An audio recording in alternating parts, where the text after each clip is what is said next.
If you caught the crossover between Chris Hand and myself, apparently Chris had a firecracker of a show discussing whether or not government should involve itself more forcefully into the raising of our children with regard to children who took a turn for the worse and whether or not parents should be held accountable for that. Apparently, this is, bother. See, I can't do two things at once. I can't do two things at once, so I'm going to try to do this before I continue. 'Cause I got to log in and get all my stuff ready to go, which I just did. By the way, it is many different ways to listen or watch the show. Let's go ahead and do that, and then I'll tell you what we'll talk about today. It's a special show and a very special third hour of the show today. I'll talk about that in a moment, too. So you can listen on 99.7 FM. You can listen on a variety of streaming platforms. If there's any platform where you listen to information or music or whatnot and you want to listen to us, just type in Supertalk 99.7 WTN and we'll be there. You can also download our app.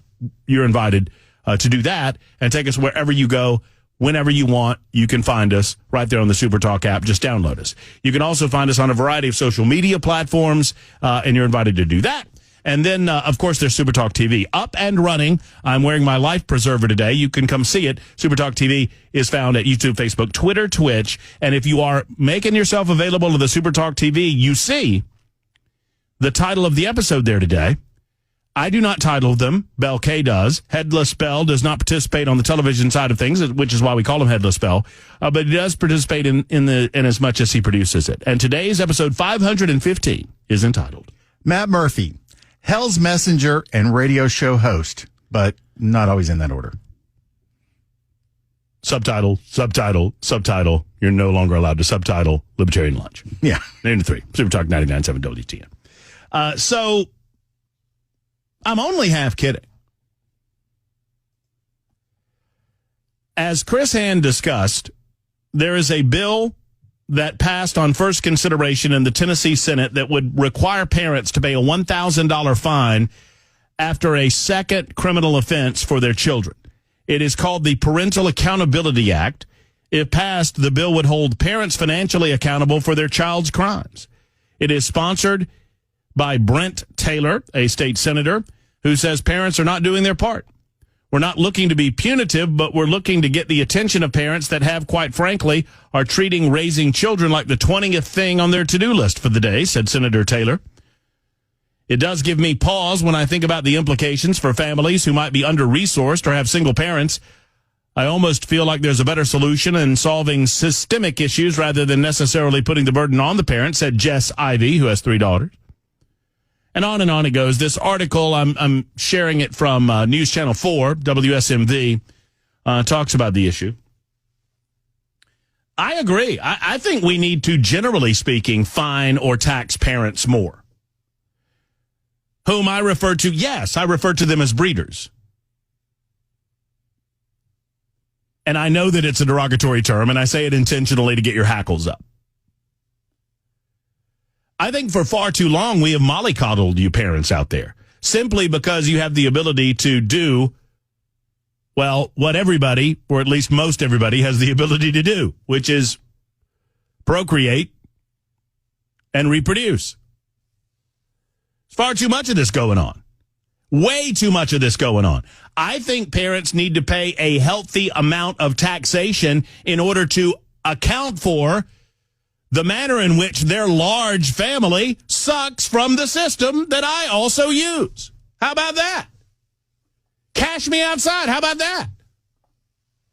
I mean, you're driving your kid to and fro to soccer practice or baseball practice, burning up the roadways, destroying the roadways. You're not paying any more for that than me. I'm not driving my kid to play practice or to soccer practice or wherever or whatnot.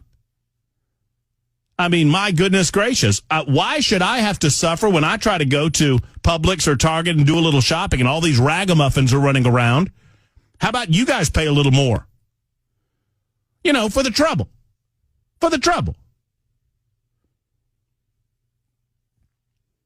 Child tax credit, my fanny. How about a child tax burden? so as to lessen the tax burden on the rest of us who are not contributing to the problems present and existent in the system. How about that? I mean, I'm not even kidding. Now, I understand what I'm doing here. What is it, Belle? Is it a trout that swims upstream to go and do its business? That's a trout, right? No, that would be a salmon. I thought trout do it too. No. Are you sure? I'm positive. Are you positive? I'm 100% positive. Are you sure that rainbow trout don't do the thing? I'm not just sure, I'm tuna. You're tuna sure? You're going to tuna in? Tuna piano. Why don't you fish. Why don't you Google it? I think you should Google it. It's salmon. I mean, I understand that salmon do it too, but I prefer trout, freshwater. Freshwater. I guess salmon are freshwater. Why would they be swimming upstream from the ocean if there are freshwater fish? Okay, so salmon are freshwater. No, salmon are both. Are they? Yes. Well, I'm not trying to talk about no salmon right now. I'm trying to talk about trout, like rainbow trout, like river trout. Right, but you asked me a question, and the answer to that question was salmon. I asked you if trout swim upstream to go back to their place of birth. That's what salmon do, right? Yes. I understand that salmon do this. I don't want to talk about no salmon because then I have to not pronounce the L, otherwise I get yelled at. Because it's salmon, by the way. There's an L in that. It's perfectly serviceable L. Rusty. I think trout do it too. But one way or the other, I feel like a salmon or a trout swimming upstream here, but I'm only half kidding. We give those that have larger families utilize and suck from the system more so than those of us who do not. And those that have larger families, and I know, because most of you are parents, most of you are going to get mad at me for saying, that's fine. I will speak the truth against the tide. But it is so that instead of giving tax breaks and tax credits, we ought to tax more because there is more of a burden on the system based on the number of kids that you're having. I mean, if this is what we're doing, let's do it. And oh, by the way, this bill, this Parental Accountability Act, it is not a solution. It is a Band-Aid. If you want to solve the problem, we need to stop mollycoddling the problem. You have far too many breeders that are having children that have no ability, nor wherewithal, nor inclination to be parents.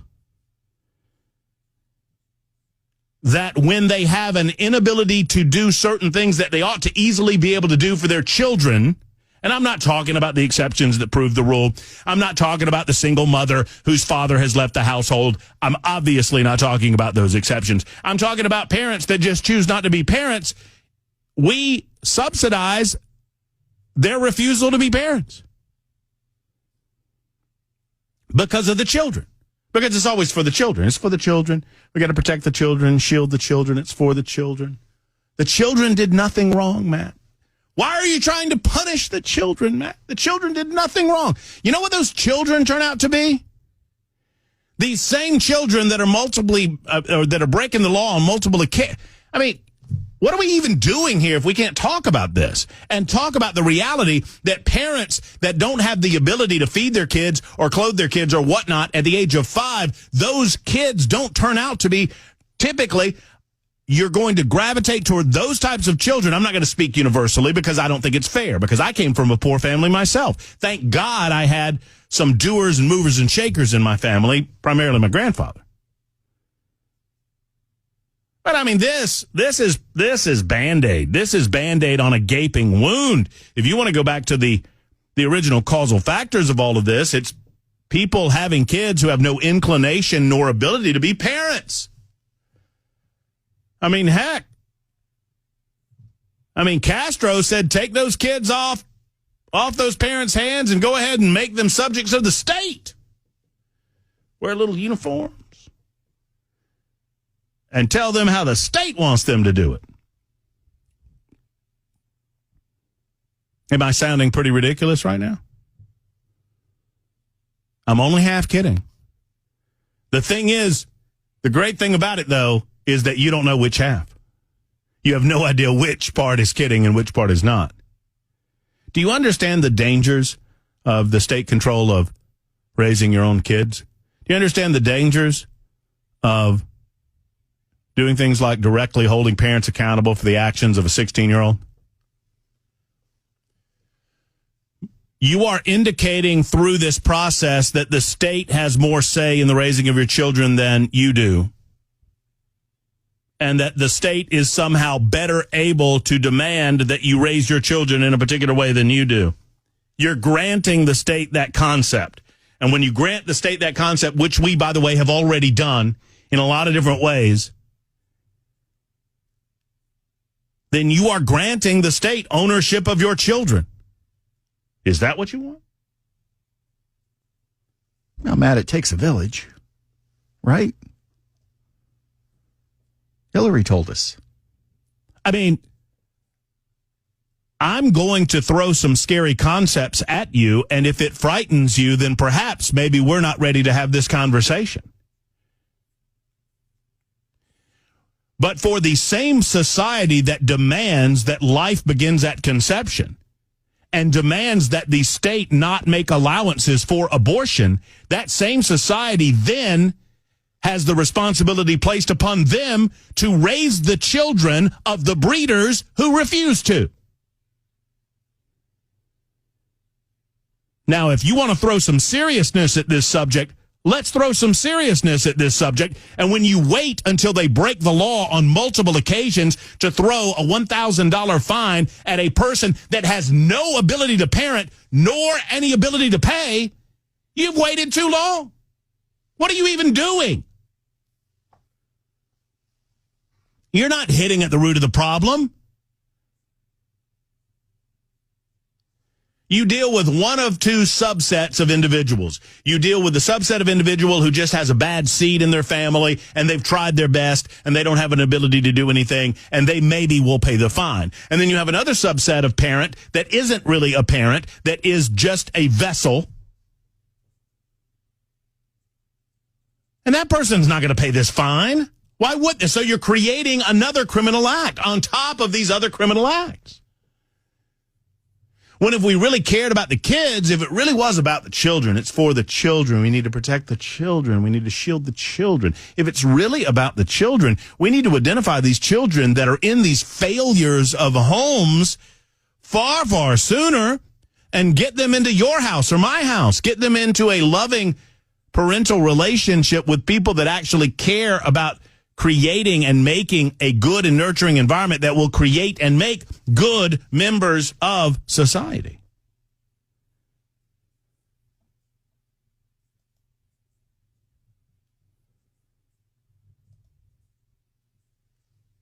$90.58, I'm not going to call them that.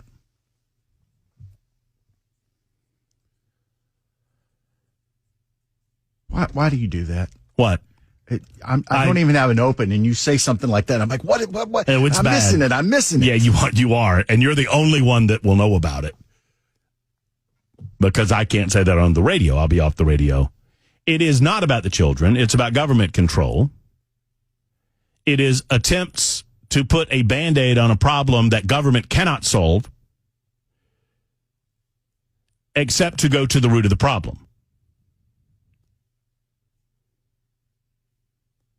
And I, if you want to know, I say I'm half kidding. You just don't know which half, which is true. I'll say this. The child tax credit in the United States of America is one of the worst things to ever happen in the United States. Because it is subsidizing bad behavior. And we do it all the time. Let me ask you a question. And I am, no tongue in cheek. If a parent has an inability to feed their child, is that not child abuse in some form or fashion? Now, I understand that we create these exceptions, but sadly the exceptions have become the rule. And we don't separate anymore. I understand the exceptions. If a parent finds themselves in a bad way, for whatever reason, if one parent leaves a home, or if there is some sort of natural or health-related disaster that befalls a family, I get all of those things. But in the interest of the child, we are keeping a child in an environment that we have identified as an environment that is beneath the floor level of what we have as an expectation as a society for what you need to do to raise your child. I'm talking about basics like clothing and food. Then why don't we just take that kid away? Oh, because we don't want to be mean. What do you mean? What? What are you talking about being mean? I thought it was for the kid. Now, it's not going to be a better environment for that kid to go into foster care. We have to be ready, willing, and able to take care of them.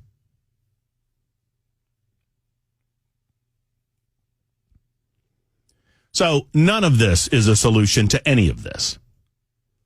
It's just a way for government to demand more control over parents in terms of when things go wrong, which is oftentimes far, far, far too late.